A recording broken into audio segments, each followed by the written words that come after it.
పెళ్లి రోజే పెళ్లి కొడుకుపై కత్తితో దాడి జరిగింది. మండపానికి వెళ్తూ ఉండగా అటాక్ జరిగింది.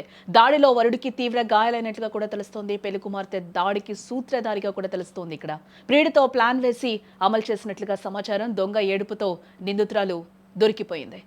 తెల్లారితే పెళ్లి, కొత్త జీవితంలోకి అడుగు పెట్టాలని ఆ పెళ్లి కొడుకు ఎన్నో ఆశలతో కళ్యాణ మండపానికి బయలుదేరాడు. కారులో వెళ్తున్న అతన్ని అడ్డగించి కత్తులతో విచక్షణారహితంగా దాడి చేశారు.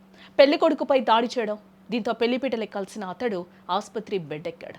ప్రాణాపాయం తప్పిన తీవ్ర గాయాలైతే పెళ్లికొడుకు అయినట్లుగా తెలుస్తోంది. అసలు పెళ్లి కొడుకుపై దాడి చేసింది ఎవరు, ఎందుకు దాడి చేశారు అని పోలీసులు ఆరా తీస్తే బయటపడిన అసలు విషయం అందరినీ కూడా షాక్కి గురి చేసిందని చెప్పుకోవచ్చు.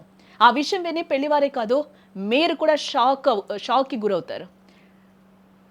మరి ఆ దాడి ఎవరు చేశారు, ఎవరు చేయించారు అని తెలుసుకునే ముందు అసలు మ్యాటర్లోకి మనం వెళ్తే, కర్ణాటకలోని చామరాజనగర్ జిల్లా కొల్లేగాళ్ల టౌన్ పరిధిలో నివాసం ఉంటున్న రవీష్ అనే వ్యక్తి ఒక ప్రముఖ సంస్థలో ఉద్యోగి. ఇటీవల ఒక పెళ్లి సంబంధం కుదిరింది. జనవరి 30న రిసెప్షన్, 30న వివాహం చేయాలని నిశ్చయించారు.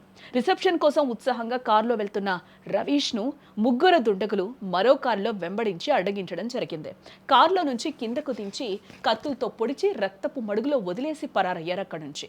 గాయపడిన రవీష్ను వెంటనే కొల్లేగల ఆసుపత్రికి తరలించగా అదృష్టవశాత్తు ప్రాణాపాయం తప్పినట్లుగా కూడా తెలుస్తుంది. ఇటు మరోవైపు తన కాబోయే భర్తపై దాడి జరిగిందని తెలియగానే పెళ్లి కూతురు నయన ఆసుపత్రికి పరుగులు తీసింది.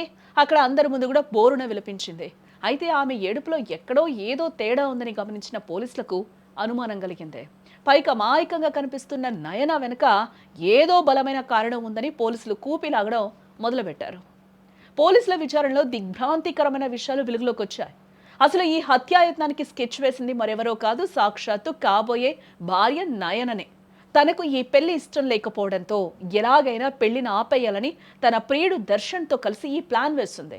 దర్శన్ అదే ఊరిలో దప్పు కొట్టే వ్యక్తిగా పోలీసులు గుర్తించడం జరిగింది. తన ప్రియుడితో కలిసి కాబోయే భర్తను అంతమొందించారని నయన పక్కగా పథకం వేస్తుంది. ఆ ప్లాన్ను పక్కగా అమలు చేసింది, కానీ అడ్డంగా దొరికిపోయింది. రోజు దాడి వెనుక నయన హస్తం ఉందని నిర్ధారించుకున్న పోలీసులు సోమవారం నాడు ఆమెను, ఆమె ప్రియుడు దర్శన్ను మరియు మరొక యువకుడిని కూడా అదుపులోకి తీసుకోవడం జరిగింది. ఈ దాడిలో పాల్గొన్న గోకుల్ అనే మరో నిందితుడు ప్రస్తుతం పరారీలో ఉన్నట్లుగా కూడా పోలీసులు చెప్తూ ఉన్నారు. దాడికి ఉపయోగించిన కారును కూడా పోలీసులు ఇప్పటికే స్వాధీనం చేసుకున్నారు. నయన ఆ కుట్ర కోణం వెలుగులోకి రావడంతో బాధితుడు రవీష్ ఏ వివాహాన్ని రద్దు చేసుకున్నట్లుగా కూడా తెలుస్తోంది. సినీ ఫక్కీలో జరిగిన ఈ ఘటన స్థానికంగా సంచలనం సృష్టిస్తోందని చెప్పుకోవచ్చు. ఒకరి ప్రాణాలు తీసైనా సరే తన పంతం నెగ్గించుకోవాలనుకున్న నయన ఇప్పుడు కటకటాల పాలైంది. ప్రేమ పేరుతో ఒకరి జీవితాన్ని, పెళ్లి పేరుతో మరొకరి జీవితాన్ని బలి చేయాలని చూసిన ఈ కిలాడి పెళ్లి కూతురు కథ ఇప్పుడు నెట్టింట వైరల్. ఇలాంటి ఘటనలు సమాజంలో నమ్మకానికి అర్థం లేకుండా చేస్తున్నాయని చెప్పుకోవచ్చు. మరి మీరేమంటారో కామెంట్ చేయండి.